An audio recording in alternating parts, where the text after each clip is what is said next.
बिस्मिल्लाहिर्रहमानिर्रहीम, अस्सलाम वालेकुम। मैं हूं असलान मलिक और आप देख रहे हैं मेरा यूट्यूब चैनल। दो अहम इश्यूज़ हैं जिन पर आज हम बात करेंगे। सबसे पहले इशू है ईरान का, जहां पर महसा आमिनी की हलाकत के बाद जो हालात हैं वो कशीदा हो चुके हुए हैं। लोग सड़कों पर हैं और इस एहतजाज के दौरान तकरीबन 50 से ज़्यादा लोग लुक़मा अजल भी बन चुके हुए हैं। तो ईरान के न सिर्फ अंदरूनी हालात ख़राब हैं, बल्कि महसा आमिनी की जो हलाकत है उसके बाद से लेकर ईरान को बैरूनी ममालिक से भी काफ़ी प्रेशर्स हैं और एक बड़े मुल्क ने उस पर मज़ीद पाबंदियाँ भी आयद कर दी हैं। इस वाले से आज हम बात करेंगे। और दूसरा जो इशू है जो आज इस वीडियो में हम डिस्कस करने वाले हैं वो है नॉर्थ कोरिया और साउथ कोरिया के दरमियान जो मामलात काफ़ी हद तक ख़राब हो चुके हुए हैं। नॉर्थ कोरिया ने एक मिसाइल फायर किया जो कि जापान के ऊपर से गुजरा और जाके पैसिफिक ओशन में गिरा, और उसके जवाब में फिर जो यूएस की फ़ोर्सेस और साउथ कोरिया की फ़ोर्सेस हैं उन्होंने भी जवाबी कार्रवाई में मज़ीद मिसाइल दाग दिए हैं। तो ये वो दो अहम मौजू हैं जिन पर आज हम बात करेंगे और देखेंगे कि किस हद तक ख़तरनाक सूरत हाल क्रिएट हो चुकी हुई है इन दोनों मामलात में। तो सबसे पहले जी ईरान की बात कर लेते हैं। ईरान में इस वक्त लोग सड़कों पर हैं और जो एहतजाज का सिलसिला है वो जारी है, और ये एहतजाज शुरू हुआ था महसा आमिनी की हलाकत के बाद। तो आपको मैं बताता चलूँ कि महसा आमिनी एक 22 साल की नौजवान लड़की थी जिनको जो डेथ हुई थी वो एक हवालात में थी, वो पुलिस की कस्टडी में उनकी डेथ हुई थी। तो उसके बाद से लिए जो सिलसिला है एहतजाज का ये शुरू हुआ था। तो महसा अमीनी को जो पुलिस है, मोरालिटी पुलिस है ईरान में, जिसका बेसिक मकसद ये है कि उसने जो इस्लामिक वहाँ पर क़वानीन हैं ख़ुसूसन वुमेन के हवाले से उनको इम्प्लीमेंट करवाना उस पुलिस का काम है। तो महसा अमीनी को उस पुलिस ने अरेस्ट किया था और उन पर जो इल्ज़ामात थे वो ये थे जी कि जो ईरान में एक एसओपी है हिजाब का, उसकी खिलाफ वर्जी की है महसा अमीनी ने।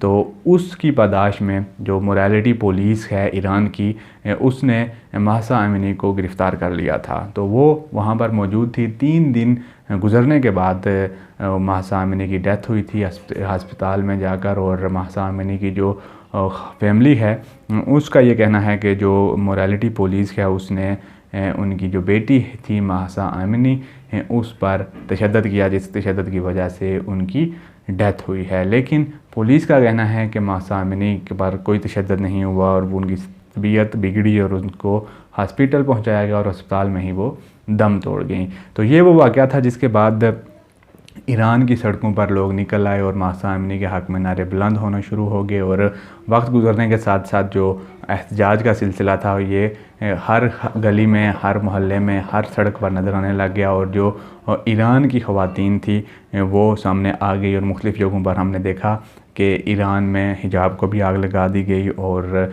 जो वुमेन राइट्स पर काम करने वाली ख़वातीन हैं वो भी सामने आ गई, और ईरान के ख़िलाफ़ एक पूरा मजमा हर जगह पे दिखाई देने लगा। और ईरानी हुकूमत और ख़ुसूसन जो ये मोरालिटी पुलिस है, जिसको स्पेशली जो मोरल वैल्यूज़ हैं उनको इम्प्लीमेंट करने के लिए बनाया गया है, उसके ख़िलाफ़ एहतजाज हुए। और इन एहतजाज की जो नौयत थी वो इतनी संगीन, इतने ज़्यादा लोग आना शुरू हो गए थे इन एहतजाजों में कि जो वहाँ पर मुख्तलिफ़ जगहों पर जो सूरत हाल थी वो ईरानियन अथॉरिटीज़ के कंट्रोल से बाहर हो गई, और जिसकी वजह से काफ़ी लोगों की डेथ्स भी रिपोर्ट होती रही। और अब तक तकरीबन 50 से ज़्यादा लोग इस वक्त तक फ़ौत हो चुके हुए हैं इन एहतजाजों के दौरान।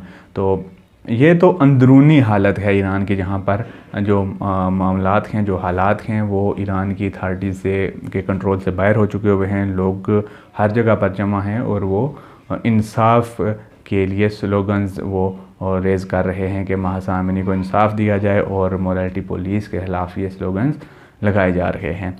लेकिन इस सब के साथ एक इंटरनेशनल फैक्टर भी है जो इस वक्त ईरान को काफ़ी मसला, ईरान के जो ऑलरेडी मसाइल हैं उनमें ये जो महसा आमिनी वाला केस है वो उन मसाइल को मज़ीद बढ़ा चुका हुआ है। ईरान जो कि पहले ही बहुत सारी पाबंदियाँ फ़ेस कर रहा है, उसको इस वाक़े के बाद मज़ीद पाबंदियाँ फ़ेस करना पड़ रही हैं, और कनाडा ने उस पर मज़ीद पाबंदियाँ आयद की हैं। और रिसेंट डेवलपमेंट यही है कि कनाडा ने जो वहाँ पर वुमेन राइट्स वायलेट हो रहे हैं उसको बुनियाद बनाकर ईरान पर मज़ीद पाबंदियाँ आयद की हैं, और डिमांड की गई है कि ईरान जो वहाँ पर वुमेन राइट्स और बेसिक ह्यूमन राइट्स हैं उनको वायलेट करना छोड़ दे और वहाँ पर जो राइट्स हैं वो दिए जाएँ। ताहम ईरान को इस सारे मामले की वजह से इस वक्त एक बहुत बड़ा प्रेशर फेस करना पड़ रहा है बैरूनी ममालिक से, क्योंकि वुमेन राइट्स और जितने भी ह्यूमन राइट्स पर काम करने वाले लोग हैं बैरूनी ममालिक और इंटरनेशनल अरीना में वुमेन राइट्स को बड़ी अहमियत दी जाती है। और जो मुल्क भी वुमेन राइट्स के ख़िलाफ़ कोई एक्ट करता है तो उसके ख़िलाफ़ सख्त एक्शन लिया जाता है और तमाम मुल्क उसको एक आइसोलेशन में फेंक देते हैं। तो ईरान के साथ यही हो रहा है। महसा अमीनी की डेथ और उसके बाद ये जो एहतजाज हो रहे हैं उसकी वजह से दुनिया एक बार फिर ईरान को के साथ अपने रवाबत कट कर रही है। ईरान को मज़ीद सैंक्शंस का सामना करना पड़ रहा है।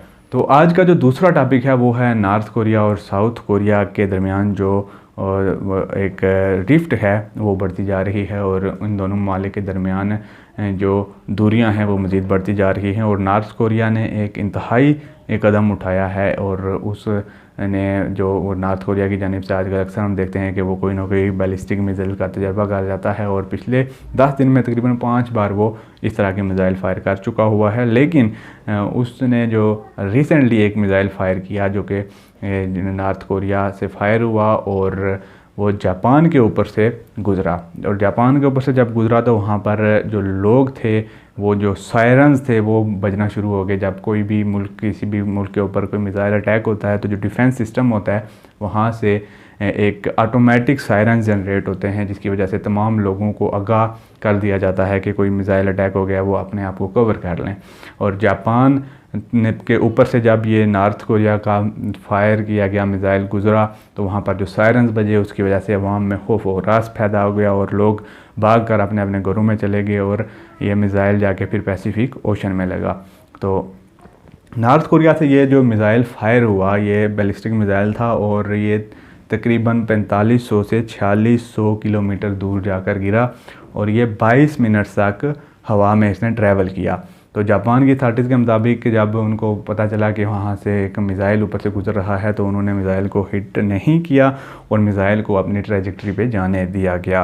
तो ये 4500 से 4600 किलोमीटर का फासला तय करने के बाद ये मिसाइल जाके पैसिफिक ओशन में लगा। लेकिन इस मिसाइल की वजह से जो जापान में लोग थे वो खौफ व हरास का शिकार हुए और जापान की जो अथॉरिटीज़ थी वो भी इस पर उन्होंने भी खुलकर बयान किया है कि ये जो नॉर्थ कोरिया का एक्ट है ये बहुत ही एक बड़ा एक्ट है और ये किसी बड़े नुकसान की तरफ एक इशारा है और कोई बड़ी झड़प हो सकती है। नॉर्थ कोरिया एक जो कि उस पर जो ऑलरेडी एक इल्लीगल न्यूक्लियर प्रोग्राम पे काम कर रहा है तो उसके वाले से मज़ीद वो बातें सामने आ रही हैं कि जो वो दिन ब दिन ऐसे मिसाइल और उनके टेस्ट कर रहा है उससे साफ लग रहा है कि नॉर्थ कोरिया कोई न्यूक्लियर वेपन कहीं भी टेस्ट के करीब है।